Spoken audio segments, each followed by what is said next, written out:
there was an outside shot that Alabama could win and knock off the #1 team in the country. We found out pretty soon that that was not going to be the case, as Alabama, they got just straight destroyed in the Rose Bowl. 38-3 the final score, and that is the largest margin of defeat of any of the games in the college football playoff so far.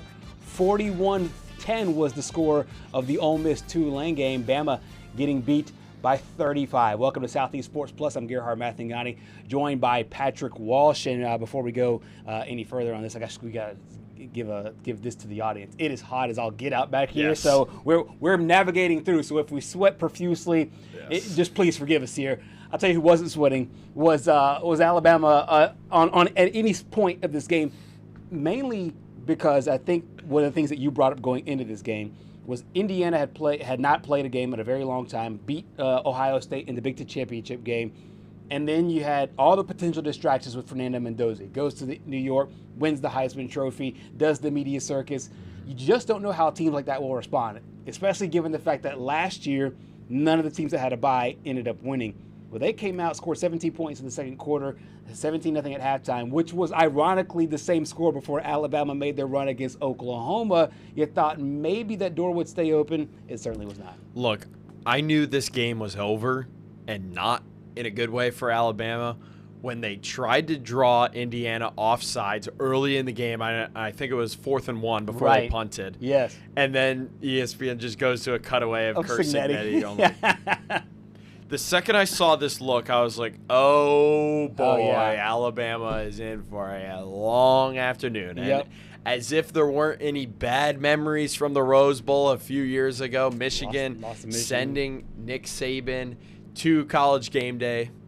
This is easily worse than that, 38-3. I mean, dominated on all fronts. I think if you told someone 5 years ago the score of this game and you showed them the box score, they would have to do a double take and say, hey, did you get this backwards? Right. I don't think, in my honest opinion, I don't think I've ever seen an Alabama team get absolutely manhandled like this outside of maybe the Florida State game. Right. But in a way, it is ironic that you end the season the same way you start the season. Right. Just getting absolutely blown out. Getting absolutely destroyed. And all of the demons that had plagued this Alabama team in the regular season, they all came to fruition here. Every time that we thought that Ty Simpson might be a little hurt, he didn't play well, the offense didn't play well, that came to fruition. Alabama was not able to run the football with any kind of consistency all year long. They ran the ball for 23 yards. 23 yards. That means in the playoffs they ran, I think, for 28 in the game against Oklahoma. Had negative yards in their game against Georgia in the SEC championship game. Not able to run the football. Ty Simpson gets hurt. The offense obviously struggles.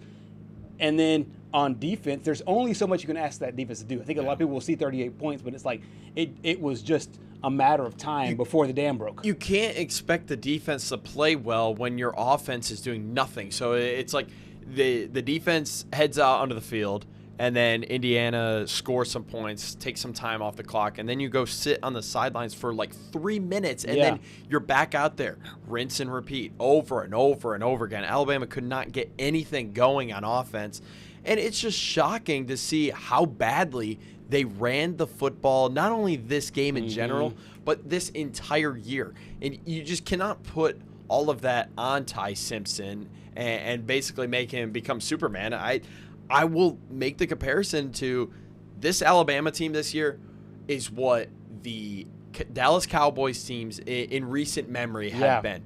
Great at throwing the football. Dak Prescott is a great quarterback when he's throwing the football.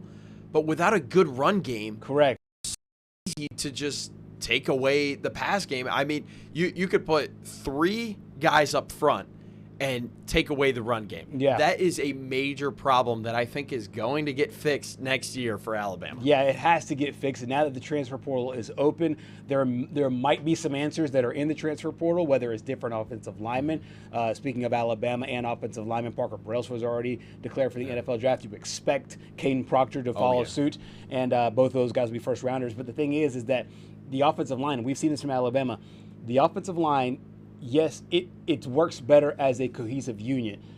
They have two excellent players. They just did not have consistency enough to be able to run the ball with any certain with any degree of regularity. And like you said, you're asking Ty Simpson to put on the Superman cape every single week, and you just can't, especially as the defenses got tougher. And we saw that in the Georgia game, and we definitely saw that there in the Rose Bowl. And, I mean, just to add insult to injury, he left the game with a rib injury. And I specifically want to clarify this. He left the game with an injury. I know some fans were like, no, he got benched.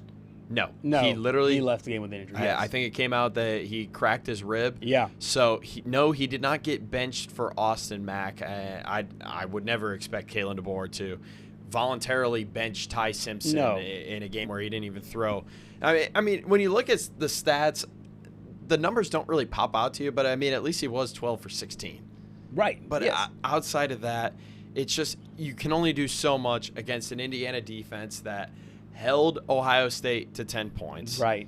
And that was a really good defense with a really good wide receiver who could potentially be entering the transfer portal. That was a little bit of an interesting end to that to that Cotton Bowl. Yeah. Why is Jeremiah Smith going and dapping up all the Miami guys? Right. I thought that was curious too. Yeah, I thought that was very, very curious as well. But I mean, you just can't expect Ty Simpson to go out there and just dominate like maybe a Trinidad Chambliss or someone like that. Yeah. And I think Trinidad is also a product of the pieces around him being well. Kewan Lacey is so good. Harrison Wallace had an amazing game for Ole Miss. And when you just look around this Alabama lineup, Jeremy Bernard kind of had his coming out party here this year. Ryan Williams, it's crazy to say he surprisingly had a really good game against Indiana. Right. And he was one of the leading receivers, something that we just haven't really seen from him this year, looking to potentially make that next step. But as you mentioned, the run game just has not been there, and it's just going to be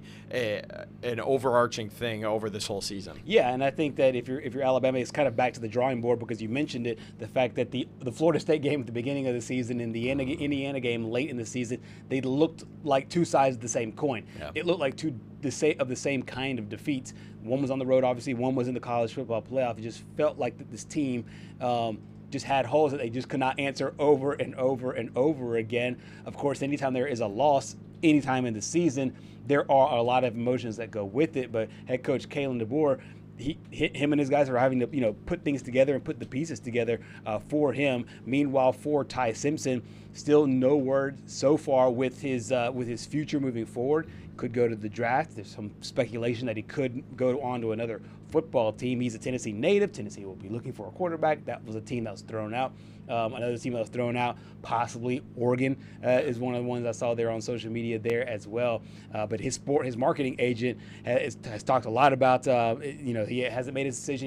He'll obviously grade things after the season and be able to get it done. But going back to Coach Kalen DeBoer, there's obviously a lot of emotion that comes with it, losing a game like this, because now everything you've worked for since whenever spring practice opened till now, it is now over. Got a chance to hear from Coach about what this team will look like and the things that came after that loss to Indiana in the Rose Bowl. Hit on that, you got guys that are moving on, and it's the last game they play here, and got careers at the next level, and then you got guys that you want to start laying the groundwork for, the future. And I know, because I've been doing this long enough and I have experiences that I can fall back on, that the fine line between what we had out there today and being at the very top is such a fine line, and you got to go back to starting over from scratch with putting the people around you, the right people, and committing to something, a common goal together, and the actions following it. And so it's such a fine line. It may not feel like it when you're in this moment right now and what happened today, but I can tell you it's a fine line between being here and being at the top. But we got to do the work. We got to put the work in. You got to believe. You got to be consistent. You got to have discipline, and we'll get back to work and start all over again. before we turn the spotlight over to the Indiana side, I thought if you're an Alabama fan and you saw Austin Mack come in, Mack also threw 16 attempts, same number as Ty Simpson. He went 11 of 16, 104 yards there in the game. It's kind of crazy that one of the leading rushers for Alabama was Ty Simpson with 17 yards. So it tells you a lot about them. But Austin Mack was able to lead the team, didn't score, but was able to lead the team down the field. Looked pretty promising. I think if you're an Alabama fan, I know they got Keelan Russell there as a backup. I think there's a lot of interesting decisions to be made, not only with the running game, but also with the QB room. Well, I think you bringing up Austin Mack also brings up an interesting conundrum for me, and it was all the talk coming into the season was the quarterback battle between Ty Simpson or is it going to be Keelan Russell? Right. But as the season went on, we started to see Austin Mack was more so he was the backup yeah. more than Keelan Russell. And I don't know why that happened. I don't know, maybe if it was because Keelan was young and Austin Mack just had the better camp, so to speak. But when you look at the future, obviously nothing has been said about Ty Simpson yet. I'm sure we'll find out here in the coming week or two, because in today's world, you almost have to let your team know. Yeah. Especially with the transfer portal and how short that window is. You got to let your team know. Yeah. So that way they can prepare contingency plans and stuff like that. And there are some really good quarterbacks in the portal if Alabama were to go and go after some of these guys. But I think when you look at some of the problems, as you mentioned, there's two major holes now on the offensive line that they have to fill. I would almost expect, you and I both know this, I honestly think their running back coming in next year, E.J. Crowell, might actually win the starting job as a freshman. Insane. Right. I mean, they can only go up from here. Correct. In the run game. Yes. It was just so glaringly bad this year that there's just no way it can be bad 2 years in a row. Right, and especially with the level of production. And keep in mind that E.J. Crow reclassified. Yes. So, and I hate to run the same narrative that they ran with Ryan Williams all of last year, but he will be a young guy because he reclassified, and so he will technically be a senior in high school playing there on the college level. So we'll see if he can help out there in the run game. Sticking with the quarterbacks, we got to turn the spotlight over to Fernando Mendoza. Heisman Mendoza. I mean, Heisman Mendoza, I love that. He proved to everybody that if you thought that there might be some rust, if you thought that, hey, Indiana hasn't been in this kind of game yet in the college football playoff with this high, they were a 7-point favorite in this one, and it just felt like every single time they needed an answer, he gave it to them. Very efficient day, 14 of 16, almost 200 yards, 3 touchdowns, no interceptions. It seems to me that this guy is just an overall leader. Like it just reminds me of not some crazy, blow you away with his arm, with his talent. He's obviously talented, but it just feels to me like the perfect leader for this team and poised to win a national championship. I brought up in hour one, I think nowadays coaches are starting to look towards different levels of football for their quarterbacks in the transfer portal. I mean, Bryce Underwood,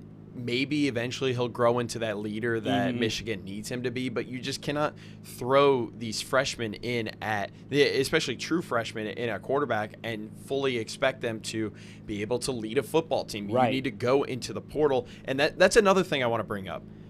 This game shows how important good quarterback play is. Absolutely. And again, I can't stress this enough.